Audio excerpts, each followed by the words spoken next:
आम्ही भाडी भरलेली आहे. भाडी भरताना आम्हाला टॅक्स भरतो, आमच्याकडनं भाडं घेतो, जो अधिकारी भाडं घेतो त्याने आम्हाला सांगायला पाहिजे का हे चुकीचं आहे की बरोबर आहे.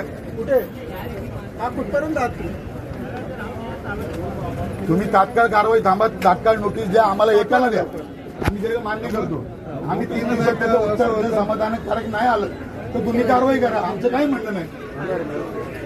बघायला पाहिजे सर, हे काय आज झाले का मला एवढं सांगा फक्त. माझं एवढंच म्हणणं आहे की तुमच्या कारवाईला आम्ही पुढे आडवे येणार नाही. फक्त तुम्ही आम्हाला 3 दिवसाची नोटीस द्या, त्या नोटिसीचं उत्तर जर समाधानकारक नाही आलं तर तुम्हाला योग्य वाटेल ती कारवाई करा. वापर वेगळ्या कारणासाठी होत होता ही बाब आमच्या निदर्शनास आल्यानंतर या गोष्टीची कल्पना वरिष्ठांना देण्यात आली होती. त्याप्रमाणे शनिवारी मीटिंग झाली माननीय आयुक्त महोदयांकडे सर्व प्रभाग क्षेत्र अधिकाऱ्यांची, आणि ज्या गोष्टीचा वापर ज्या गोष्टीसाठी दिला गेला आहे त्याच कारणासाठी त्याचा वापर होणे आवश्यक आहे.